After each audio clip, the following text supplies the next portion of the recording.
Oke teman-teman semuanya, ini adalah hari Rabu jam 2 siang teman-teman. Kemarin saya entry adalah hari Selasa ya. Jadi dari hari Selasa dan ini hari Rabu, ini sudah berhasil turun ya teman-teman. Ini sudah dapat sampai target ya, SL, 2 kali SL lebih dikit ya. Oke, jadi ini waktunya saya untuk take profit. Dan ini adalah strategi trading yang saya gunakan secara terus-menerus ya. Teknik trading yang sebenarnya simple dan sangat mendalam, teman-teman. Oke, buat teman-teman semuanya yang mau trading forex jangan lupa sama broker XM ya. Dan di broker XM ini teman-teman bisa trading gold ya atau trading logam mulia yang biasanya sering juga disebut sebagai SAU USD ya. Selain forex, kripto ya saham, ada saham yang lainnya, teman-teman bisa trading gold dengan spread yang sangat tipis teman-teman. Ya ini spreadnya mulai dari 2,7 saja teman-teman. Jadi buat teman-teman yang mau trading gold atau SAU USD dengan spread rendah, teman-teman bisa pakai yang namanya broker XM seperti itu. Nah, untuk informasi selengkapnya, teman-teman cek aja link yang ada di deskripsi video ini. Halo Sobat YouTube, selamat datang di channel ini teman-teman. Di video ini saya mau praktek trading sambil sekalian sharing-sharing ke teman-teman ya. Dan pada pagi hari ini teman-teman lumayan banyak ada signal ya, seperti Euro USD ini ada signal buy, H4 plus D1 searah, kemudian GBP juga ada signal buy teman-teman. Tapi saya milih USD JPY ya, karena signal di Euro dan di GBP itu zona pentingnya nggak begitu ini teman-teman, nggak begitu apa ya, nggak pas di zona penting gitu. Ya, meskipun ini habis koreksi ya, tapi tak tarik-tarik dari sebelah kiri itu belum ketemu ya. Ini juga di atasnya, ini pas sebenarnya. Tapi ada yang lebih menarik lagi. Jadi kalau ada beberapa signal sekaligus itu biasanya tak bandingin teman-teman. Dan saya memutuskan untuk masuk di USD CPY.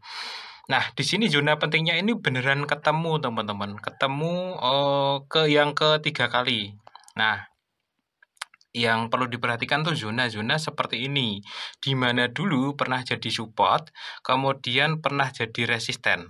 Ini zona seperti ini sangat penting. Nah, kebetulan di sini itu muncul signal sell. Gitu ya. Jadi saya yakin teman-teman paham ya maksud dari saya ya. Zona penting itu adalah support dan resisten atau supply and demand.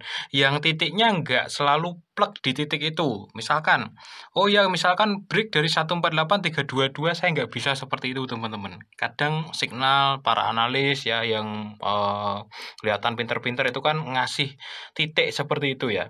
Kalau break dari titik ini buy, kalau break dari titik ini sell. Nggak bisa titik seperti itu teman-teman, areanya saja. Ya, kita lihat areanya di situ ya, masih dekat enggak gitu dengan zona tersebut. Nah, setelah areanya memang masih dekat ya, kita cek pola candlestick-nya. Nah, pola candlestick-nya di sini ada signal sell ya. Ada jenisnya di sini hammer ya, hammer sebelahnya buka turun. Nah, ini signal sell. Jadi di zona penting plus pola candlestick. Nah, sekarang adalah time frame-nya. Time frame-nya ini H4 sudah oke, ya, signalnya sell dan saya tadi ngukur zona pentingnya juga dari time frame H4. Intinya time frame H4 oke, sell. Nah, cek dulu D1 ya sebelum entry. Nah, D1 ini kalau saya mau sell, saya harus pastikan merah. Nah, tadi sebenarnya sudah saya cek ya, teman-teman. Ya. Tujuannya adalah biar saya tidak melawan tren harian hari ini.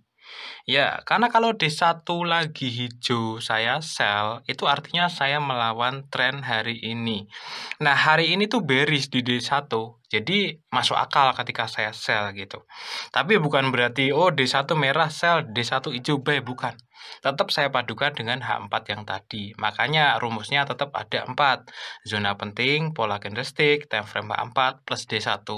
Dan buat teman-teman yang sudah menguji coba teknik ini silahkan komen di kolom komentar gimana hasilnya.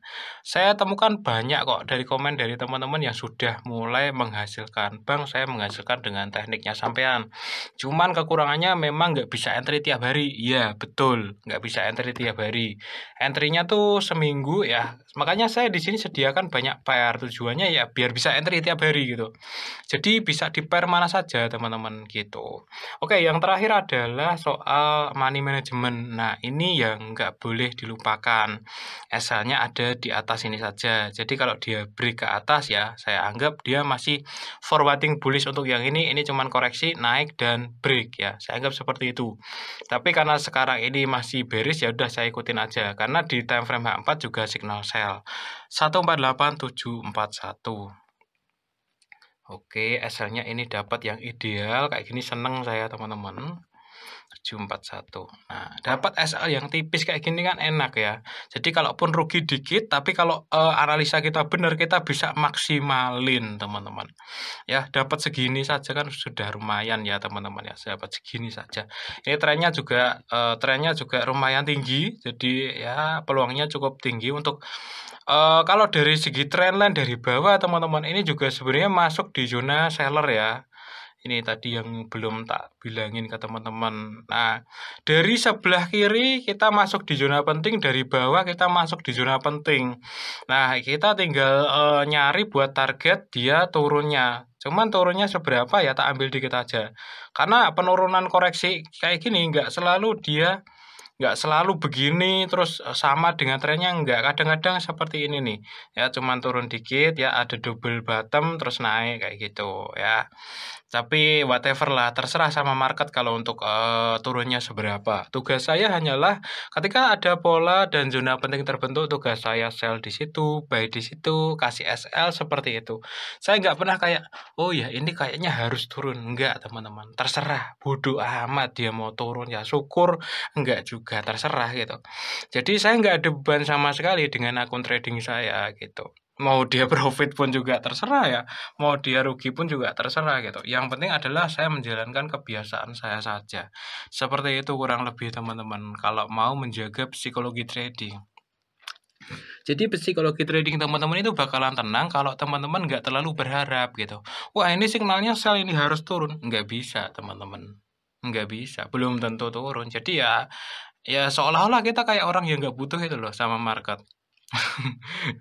Karena memang saya juga ya dibilang butuh banget juga ada penghasilan yang lain, jadi santai gitu. Dan kalau teman-teman cuma trading only ya, full time trader, trading only ya, belum bisa trading for living tapi trading only, ya kalian bakalan istilahnya bahasa Jawanya tuh jagain banget ya, mengharapkan sekali yang akhirnya itu bisa timbul kekecewaan, dan ketika timbul kekecewaan ya akhirnya overtrade, overload, dan nanti bakalan melakukan kesalahan gitu. Dengan kita tidak begitu berharap ya kita tidak akan kecewa, karena kekecewaan itu timbul karena sebuah harapan. Wih, ini jadi motivasi. Oke teman-teman, tak skip dulu ya. Ini adalah hari Selasa jam 7 pagi lah anggap aja. Tanggalnya abain aja ya, saya juga nggak tahu ini diupload kapan. Oke teman-teman semuanya, ini adalah hari Rabu jam 2 siang teman-teman. Kemarin saya entry adalah hari Selasa ya. Jadi dari hari Selasa dan ini hari Rabu, ini sudah berhasil turun ya teman-teman. Ini sudah dapat sampai target ya, SL, 2 kali SL lebih dikit ya.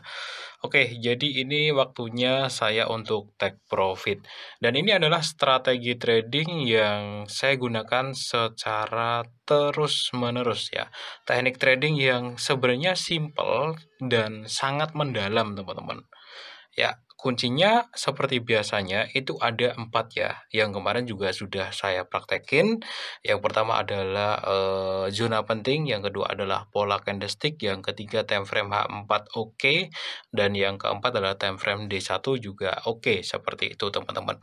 Nah, ini berhasil dapat 170-an ya. Oke, dapat 170-an, alhamdulillah.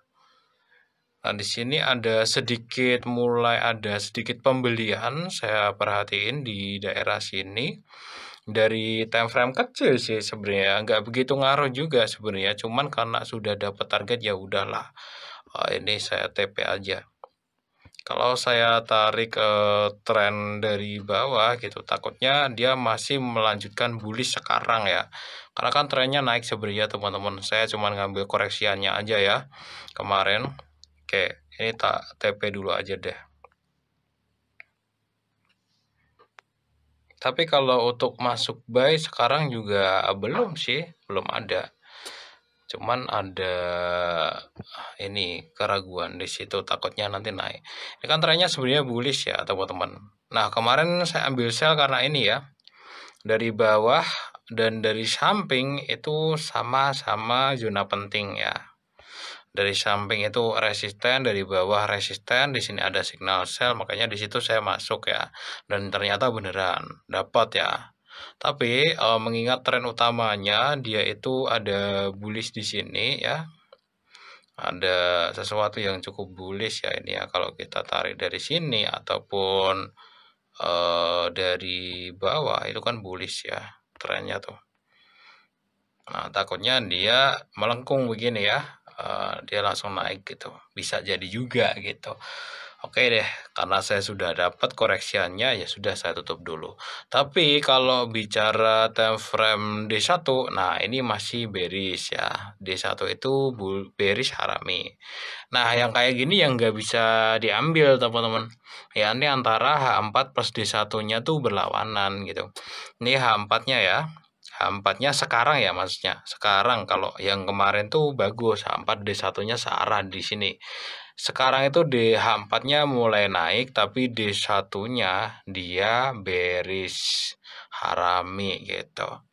Ini nggak bisa diambil, meragukan gitu ya, apakah H4-nya yang nanti langsung naik ataukah D1-nya gitu.